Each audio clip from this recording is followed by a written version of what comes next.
ಸ್ನೇಹಿತರೆ ನೋಡಿ, ಲಾಯರ್ ಜಗದೀಶ್ ಅಂತ ಬಂದಾಗ ಹಿಂದೆ ಎಲ್ಲ ಬಿಗ್ ಬಾಸ್ ಸ್ಪರ್ಧಿಯಾಗಿ ಭಾಗವಹಿಸಿದರು ನೋಡಿ. ಕಲರ್ಸ್ ಕನ್ನಡ ಚಾನಲಲ್ಲಿ ಕೂಡ ತುಂಬ ಹೇಳ್ಕೊಂಡಿದ್ರು. ಬಿಗ್ ಬಾಸ್ ಸ್ಪರ್ಧಿಯಾಗಿ ನಾನು ಕೂಡ ಬಂದಿರೋದು ತುಂಬ ಹೆಮ್ಮೆಯ ವಿಚಾರ. ನಾನು ಲಾಯರ್ ಆಗಿರೋ ಕೂಡ ತುಂಬ ಹೆಮ್ಮೆಯಿಂದ ಹೇಳ್ಕೊತೀನಿ ಅಂತೆಲ್ಲ ಹೇಳಿದರು.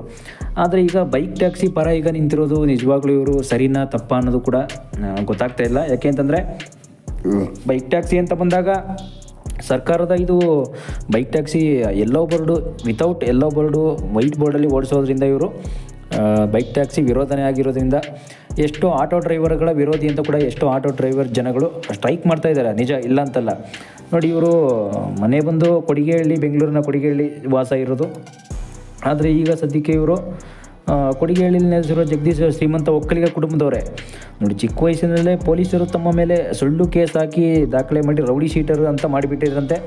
ಮುಂದೆ ತಾವೇ LLB ಕೂಡ ಮಾಡ್ಕೊಂಡು ಮುಂದೆ ಬಂದಿದ್ರಂತೆ. LLB ಮಾಡಿ ತಾವೇ ಮುಂದೆ ಬಂದ್ರಂತೆ. ಆಮೇಲೆ ನೋಡಿ, ಚಿಕ್ಕ ವಯಸ್ಸಲ್ಲೇ ರೌಡಿ ಶೀಟರ್ ಅನ್ನೋ ಪಟ್ಟ ಕಟ್ಟಿದ್ದಕ್ಕೆ ಲಾಯರ್ ಜಗದೀಶ್ ಅವ್ರಿಗೆ ತುಂಬ ಈ ರೀತಿ ರೌಡಿ ಶೀಟರ್ ಅನ್ನೋ ಪಟ್ಟ ಕಟ್ಟಿದ ಮೇಲೆ ರೌಡಿ ಆಗೇ ಬಿಟ್ಟಿದ್ದಾರೆ ಅವರು, ಬೇರೆ ಇನ್ನೇನಿಲ್ಲ. ಹಾಗಂತ ಈಗ ನೋಡಿ, ಈಗ ನಾನು ನಿಮಗೆ ತಿಳಿಸೋ ವಿಷಯ ಏನಂತಂದರೆ, ಲಾಯರ್ ಜಗದೀಶ್ ಅವರು ಲಾಸ್ಟ್ ಟೈಮ್ ಆದರೂ ಕೂಡ ನೋಡಿ ದರ್ಶನ್ ಅವರು ಜೊತೆ ಕಿರಿಕ್ ಮಾಡಿಕೊಂಡು ದರ್ಶನ್ ಅವರು ಆಂಧ್ರ ನಾಯ್ಡು ಅವನು ಅಂತಾಗೆಲ್ಲ ತುಂಬ ಒಂದು ವಿಡಿಯೋ ಮಾಡಿ ಅವರ ಒಂದು ಫೇಸ್ಬುಕ್ಕು ಇನ್ಸ್ಟಾಗ್ರಾಮಲ್ಲೆಲ್ಲ ಹಾಕ್ಕೊಳ್ತಿದ್ರು. ದರ್ಶನ್ ಅವ್ರ ಬಗ್ಗೆನೇ ತುಂಬ ವಿರೋಧಗಳೆಲ್ಲ ಮಾತಾಡ್ತಿದ್ರು. ದರ್ಶನ್ ಅವ್ರ ಪರ ಅಂತೂ ಮಾತಾಡ್ತಿರ್ಲಿಲ್ಲ ನೋಡಿ. ದರ್ಶನ್ ಅವರು ಜೈಲಿಗೆ ಯಾಕೆ ಹೋಗಿದ್ದಾರೆ ನೋಡಿ, ಒಂದು ಕೊಲೆ ಮಾಡಿ ಜೈಲಿಗೆ ಹೋಗಿದ್ದಾರೆಂದ ದರ್ಶನ್ ಅವರು ಪರ ಅಂತೂ ಮಾತಾಡ್ತಿರ್ಲಿಲ್ಲ, ವಿರೋಧನೆ ಮಾತಾಡ್ತಿದ್ರು ನೋಡಿ. ಬಿಗ್ ಬಾಸಿಂದ ಬಂದ ತಕ್ಷಣ ಇಷ್ಟೊಂದು ದೌಲತ್ ಬಂದುಬಿಡ್ತಾ, ಮತ್ತು ಅವರ ಕೊಬ್ಬು ಇನ್ನೂ ಕರಗಿಲ್ವಾ? ಯಾಕೆಂತಂದರೆ ದರ್ಶನ್ ಅಂತ ಬಂದಾಗ ದರ್ಶನ್ ಅವ್ರ ವಿರೋಧನೂ ಮಾತಾಡಿದರು, ಸ್ಟಾರ್ಟಿಂಗ್ ಬಂದಾಗ ಪರನೂ ಮಾತಾಡಿದರು. ಆದರೆ ನೋಡಿ, ಈಗ ಬೈಕ್ ಟ್ಯಾಕ್ಸಿ ವಿಚಾರಕ್ಕೆ ಬಂದಾಗ ಇಲ್ಲೂ ಕೂಡ ಬೈಕ್ ಟ್ಯಾಕ್ಸಿ ವಿಚಾರದಲ್ಲಿ ಈ ರೀತಿ ಮಾಡಿದ್ದೀರಾ ಗೌರ್ಮೆಂಟ್ನವರು? ನಿಜವಾಗ್ಲೂ ಬೈಕ್ ಟ್ಯಾಕ್ಸಿ ಬ್ಯಾನ್ ಮಾಡಿದ್ದೀರಾ? ಈಗ ನೋಡಿ, ಆಟೋದವರು ಚಾಲಕರು ಏನಿದ್ದಾರೆ ಅವರೆಲ್ಲ ದುಡ್ಡನ್ನು ಜಾಸ್ತಿ ಕೇಳ್ತಾರೆ. ಆಟೋ ಚಾಲಕರು ಕರೆಕ್ಟಾಗಿ ಮೀಟ್ರ್ ಹಾಕೊಂಡು ಗಾಡಿ ಓಡಿಸಲ್ಲ, ಆಟೋ ಓಡಿಸಲ್ಲ ಅಂತ ಕೂಡ ತುಂಬ ರೊಚ್ಚಿಗೆದ್ದಿದ್ದಾರೆ. ಎಲ್ಲರೂ ಮಾಧ್ಯಮದವ್ರಿಗೆ ಎಲ್ಲ ಹಂಚ್ಕೊಂಡಿದ್ದಾರೆ. ಈ ರೀತಿ ಮಾಡ್ತಾ ಇರೋದು ಸರ್ಕಾರ ಸರಿ ಇಲ್ಲ. ನೀವು ಸರ್ಕಾರ ತಿದ್ಕೊಬೇಕು, ಇಲ್ಲ ಅಂದರೆ ತುಂಬ ಕಷ್ಟ ಅನುಭವಿಸ್ತೀರಾ ನೋಡಿ. ಬೈಕ್ ಟ್ಯಾಕ್ಸಿ ಹುಡುಗರು ಬೀದಿಗೆ ಬರ್ತಾರೆ. ಎಷ್ಟೋ ಜನ ಬೈಕ್ ಟ್ಯಾಕ್ಸಿನೇ ನಂಬ್ಕೊಂಡು ಈಗ ಜೀವನ ಮಾಡ್ತಾಯಿದ್ದಾರೆ, ಬದುಕ್ತಾ ಇದ್ದಾರೆ. ಅದನ್ನು ನೀವು ಸಡನ್ಲಿ ಈಗ ಅಳಿಸ್ಬಿಟ್ಟೆ ಅಂತಂದರೆ ಮುಂದೆ ಅವ್ರು ಏನು ಮಾಡಬೇಕು ಅಂತ ಕೂಡ ನಾನು ಲಾಯರ್ ಆಗಿ ನ್ಯಾಯದ ಪರ ನಿಂತಿದ್ದೀನಿ ಅಂತ ಕೂಡ ತುಂಬ ಹೇಳ್ಕೊತಾ ಇದ್ದಾರೆ ನೋಡಿ. ನಾನು ನಿಂತಿರೋದು ನ್ಯಾಯದ ಪರ, ನೀವು ಮಾಡ್ತಾ ಇರೋದು ಸ್ವಲ್ಪನೂ ಸರಿ ಇಲ್ಲ ಅಂತ ಕೂಡ ತುಂಬ ಫೇಸ್ಬುಕ್ಕಲ್ಲಂತೂ ಅವ್ರ ವಿಡಿಯೋ ತುಂಬ ವೈರಲ್ ಆಗಿದೆ. ಈಗ ಬೈಕ್ ಟ್ಯಾಕ್ಸಿ ಪರ ನಿಂತಿರೋದು ಆಟೋ ಡ್ರೈವರ್ಗಂತೂ ತುಂಬ ವಿರೋಧಿ ಆಗ್ತಾಯಿದೆ. ಹಾಗಂತ ಅವ್ರದ್ದೊಂದು ಪೋಸ್ಟರ್ ಅಂಟಿಸ್ಕೊಂಡು ಆಟೋ ಹಿಂದೆ ಪೋಸ್ಟರ್ ಅಂಟಿಸ್ಕೊಂಡು ತುಂಬ ಸ್ಟ್ರೈಕ್ ಮಾಡ್ತಾಯಿದ್ದಾರೆ ಆಟೋದವ್ರು ಕೂಡ. ಮುಂದೆ ಏನಾಗುತ್ತೋ ಗೊತ್ತಿಲ್ಲ ನೋಡಿ. ಹಿಂದೆ ಎಲ್ಲ ದರ್ಶನ್ ಅವ್ರ ಗಲಾಟೆಲ್ಲೂ ಕೂಡ ತುಂಬ ಗಲಾಟೆ ಮಾಡ್ಕೊಂಡಿದ್ರು, ಜೈಲಿಗೆಲ್ಲ ಹೋಗಿ ಬಂದಿದ್ದರು. ದರ್ಶನ್ ಅವ್ರ ಗಲಾಟೆ ಅನ್ನೋದಕ್ಕಿಂತ ಅವ್ರ ಕೊಡಿಗೆಹಳ್ಳಿ ಏರಿಯಾದಲ್ಲೇ ಏನೋ ಒಂದು ದೇವಸ್ಥಾನ, ಅಣ್ಣಮ್ಮನ ದೇವಸ್ಥಾನ ಒಂದು ವಿಚಾರವಾಗಿ ಹಿಂದೆ ಎಲ್ಲ ಹೋಗಿದ್ರು. ಇದಕ್ಕೆಲ್ಲ ಜೈಲಿಗೆಲ್ಲ ಹೋಗಿ ಬಂದರು, ಬೇಲ್ ಮೇಲೆ ಮತ್ತೆ ಬಂದರು ನೋಡಿ. ಜೈಲಿಗೆಲ್ಲ ಹೋಗಿದ್ದು ಬಂದು ಮತ್ತೆ ಅವ್ರಿಗೆ ಏನು ಬುದ್ಧಿ ಬರ್ತಾ ಇಲ್ಲ ಏನೋ ಬರ್ತಾ ಇಲ್ಲ ಅಂತಂದರೆ ಏನರ್ಥ? ನೀವು ಇನ್ನೂ ಅರ್ಥ ಮಾಡ್ಕೊಳ್ಳಿ. ಅವ್ರಿಗೆ ಬುದ್ಧಿ ಬರ್ತಾ ಇಲ್ವೋ, ಇಲ್ಲ ಬೇರೆ ಇನ್ನೇನೋ ಒಂದು ಸ್ವಲ್ಪ ಮನುಷ್ಯ ಏನಾದರೂ ತಲೆ ಕೆಟ್ಟೋಂಥರ ಮಾತಾಡ್ತಾವೋ ಇಲ್ಲ ಏನೋ ಗೊತ್ತಿಲ್ಲ ನೋಡಿ. ಆದರೂ ಕೂಡ ವಯಸ್ಸಾಗ್ತಾ ಎಲ್ಲರಿಗೂ ಕೂಡ ತಲೆ ಕೆಡೋದು ಸಹಜನೇ, ಏನು ಮಾಡೋಕ್ಕಾಗಲ್ಲ. ಆದರೆ ಈ ಲಾಯರ್ ಜಗದೀಶ್ ಅನ್ನೋದು ನೋಡಿ, ಲಾಯರ್ ಅನ್ನೋ ಒಂದು ಪವರ್ ನಮ್ಮ ಹತ್ರ ಇದೆ ಅಂತ ಈ ರೀತಿ ನಾಟಕ ಆಡ್ತಾ ಇರ್ಬೋದಾ ಏನೋ ಗೊತ್ತಾಗ್ತಾ ಇಲ್ಲ ನೋಡಿ ಸ್ನೇಹಿತರೆ. ನಾಟಕ ಅಂತ ಬಂದದ್ದು, ಡ್ರಾಮಾ ಅಂತಕ್ಕಂಥ ಬಂದರೆ ನೋಡಿ, ಲಾಯರ್ ಅಂತಕ್ಕಂಥ ಒಂದು ಪವರ್ ಏನೋ, ನನ್ನಲ್ಲೇನೋ ಒಂದು ಪವರ್ ಇದೆ, ನನ್ನ ಹತ್ರ ದುಡ್ಡಿದೆ, ನನ್ನ ಹತ್ರ ಗನ್ಮ್ಯಾನ್ ಇದ್ದಾರೆ, ನನ್ನನ್ನು ಏನು ಮಾಡ್ಕೊಳಕ್ಕಾಗಲ್ಲ ಇವರು ಅಂತ ಒಂದು ಏನೋ ಕೊಬ್ಬಿಂದ ಏನಾದರೂ ಮೆರಿತಾ ಇದ್ದಾರೆ ಏನೋ ಗೊತ್ತಿಲ್ಲ ಒಟ್ಟಿನಲ್ಲಿ. ಆದರೆ ಇವ್ರು ಮಾಡ್ತಾ ಇರೋದು ತುಂಬ ಅಪಾಯ, ಡೇಂಜರ್ ಅಂತ ಕೂಡ ಹೇಳ್ಬೋದು ನೋಡಿ. ಅವ್ರ ಬಾಡಿ ಯಾವಾಗ ಎಲ್ಲಿ ಡೆಡ್ ಬಾಡಿಯಾಗಿ ಎಲ್ಲಿ ಸಿಗುತ್ತೋ ಗೊತ್ತಿಲ್ಲ. ಯಾಕೆಂದರೆ ಆಟೋದವ್ರು ಕೂಡ ಅವ್ರ ಪರ ಅಷ್ಟು ರೊಚ್ಚಿಗೆದ್ದಿದ್ದಾರೆ.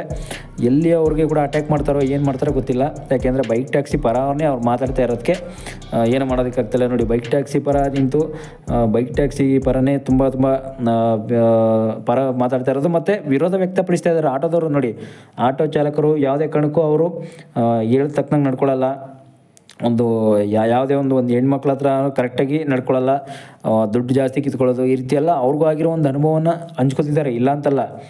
ಆದರೆ ಅವರು ಬೈಕ್ ಟ್ಯಾಕ್ಸಿ ಪರ ಯಾಕೆ ನಿಂತರು ಅಂತ ಅನ್ನೋದು ಇನ್ನೊಂದು ವಿಚಾರ ಅಂತಂದರೆ ನೋಡಿ, ಅವ್ರು ಏನೇ ಒಂದು ವಿಚಾರ ಪಾಸಿಟಿವ್ ಆಗಿ ತೊಗೊಳ್ಳಲ್ಲ, ಎಲ್ಲನೂ ನೆಗೆಟಿವ್ ಆಗಿ ತೊಗೊಳ್ಳೋದು ನೋಡಿ. ಒಂದು ವಿಚಾರ ಯಾವುದೇ ಒಂದು ಕಡೆ ಹೋಗ್ತಾ ಇದೆ ಅಂದರೆ ಅವರೇ ಇನ್ನೊಂದು ಕಡೆ ಹೋಗ್ತಾರೆ ರೂಟಲ್ಲಿ.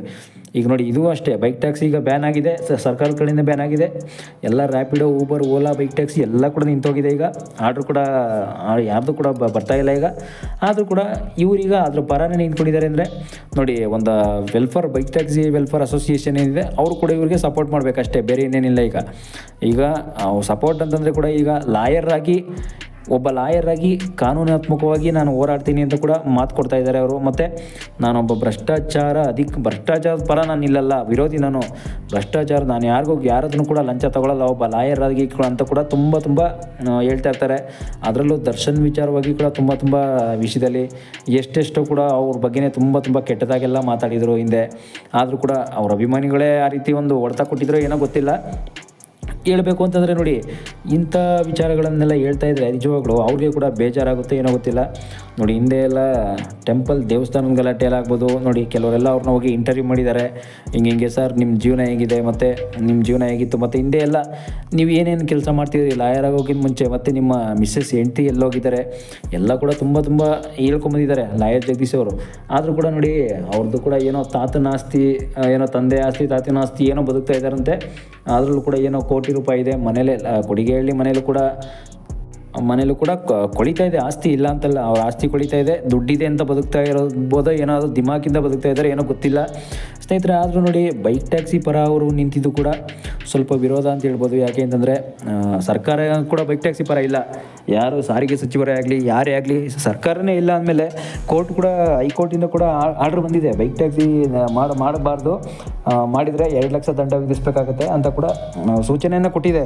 ಆದರೂ ಕೂಡ ಲಾಯರ್ ಜಗದೀಶ್ ಅವರು ಕೂಡ ಬೈಕ್ ಟ್ಯಾಕ್ಸಿ ಪರ ಅವರು ಮಾತಾಡ್ತಾ ಇರೋದು ನಿಜವಾಗ್ಲೂ ತುಂಬ ದುಃಖದ ಸಂಗತಿ ಅಂತಲೇ ಕೂಡ ಹೇಳ್ಬೋದು. ಯಾಕೆ ಅಂತಂದರೆ ಮುಂದೇನೂ ಕೂಡ ಇವ್ರಿಗೆ ಆಪತ್ತು ಬಂದರೂ ಬರ್ಬೋದು, ಹೇಳೋಕ್ಕಾಗಲ್ಲ. ಯಾಕೆಂದರೆ ಬೈಕ್ ಟ್ಯಾಕ್ಸಿ ಪರ ಮಾತಾಡ್ತಾ ಇರೋದ್ರಿಂದ ಆಟೋದವ್ರ ವಿರೋಧ ಮಾತಾಡ್ತಾ ಇರೋದ್ರಿಂದ ಆಟೋದವರೇ ದಾಳಿ ಮಾಡ್ಬೋದು. ಮುಂದೆ ಇನ್ನೊಂದು ಏನಾಗುತ್ತೆ ಅಂತಂದರೆ ನೋಡಿ, ಬೈಕ್ ಟ್ಯಾಕ್ಸಿಯವ್ರಿಗಂತೂ ಯಾರೂ ಹೆಲ್ಪರ್ಸ್ ಇಲ್ಲ, ಯಾರೂ ಬಂದು ಹೆಲ್ಪ್ ಮಾಡಲ್ಲ. ಮತ್ತು ಆದರೂ ಕೂಡ ಇವರು ನಾನು ಒಂದು ಭ್ರಷ್ಟಾಚಾರ ವಿರೋಧಿ ಅಂತ ಕೂಡ ಹೇಳ್ಕೊತಿದ್ದಾರೆ. ನಾನು ಭ್ರಷ್ಟಾಚಾರದ್ದು ಪರ ಮಾತಾಡಲ್ಲ, ಭ್ರಷ್ಟಾಚಾರ ವಿರೋಧಿ. ನೋಡಿ, ಎಲ್ಲೆಲ್ಲೂ ಭ್ರಷ್ಟಾಚಾರ, ಎಲ್ಲೆಲ್ಲೂ ಮೋಸ ನಡೆಯುತ್ತೆ, ಎಲ್ಲೆಲ್ಲೂ ಕಳ್ತನ ನಡೆಯುತ್ತೆ, ಎಲ್ಲೆಲ್ಲಿ ಕಳ್ತನ, ಯಾರ್ಯಾರು ಹಿಂಗೆ ಮಾಡ್ತಾರೆ ರಾಜಕಾರಣಿಗಳು ಎಲ್ಲ ನನಗೆ ಗೊತ್ತಿದೆ ಗುಟ್ಟು ಅಂತ ಕೂಡ ಹೇಳ್ಕೊತಾರೆ ಇವರು. ಸಾಮಾಜಿಕ ಜಾಲತಾಣ ಅಂತ ಬಂದಾಗ ನೋಡಿ, ಫೇಸ್ಬುಕ್ಕಲ್ಲಿ, ಇನ್ಸ್ಟಾಗ್ರಾಮಲ್ಲಿ ಆಗ್ಬೋದು, ಯಾವಾಗಲೂ ಹೇಳ್ಕೊತಾ ಇರ್ತಾರೆ ಇವರು. ನಾನು ಯಾವಾಗಲೂ ರಾಜಕಾರಣಿಗಳ ಪರ ಅಲ್ಲ, ರಾಜಕಾರಣಿಗಳ ವಿರೋಧನೇ. ನೋಡಿ, ನಾನು ರಾಜಕಾರಣಿಗಳ ವಿರೋಧ ಯಾಕೆ ಆಗ್ತೀನಿ ಅಂದರೆ, ಎಷ್ಟೋ ಜನ ರಾಜಕಾರಣಿಗಳು ಕೊಟ್ಟು ನನ್ನ ಹತ್ರ ಇದೆ, ಯಾರದೇ ಆಗಲಿ, ಎಷ್ಟೋ ಜನ ರಾಜಕಾರಣಿಗಳು ಯಾವ ರೀತಿ ಜೀವನ ಮಾಡ್ತಾರೆ, ಯಾವ ರೀತಿ ದುಡ್ಡು ಮಾಡ್ತಾರೆ, ವಿಧಾನಸೌಧದಲ್ಲಿ ಯಾವ ರೀತಿ ಈ ಥರ ನಡ್ಕೋತಾರೆ, ಯಾರ್ಯಾರ ಜೊತೆ, ಅವ್ರದ್ದು ಏನೇನೋ ಬಯೋಡಾಟಾ ಎಲ್ಲ ನನ್ನ ಹತ್ರ ಇದೆ, ಅದನ್ನು ನಾನು ಪ್ರೂವ್ ಮಾಡಬಲ್ಲೆ, ಒಂದು ಅವಕಾಶ ಕೊಟ್ಟರೆ ಅಂತ ಕೂಡ ಹೇಳ್ಕೊತಿದ್ದಾರೆ.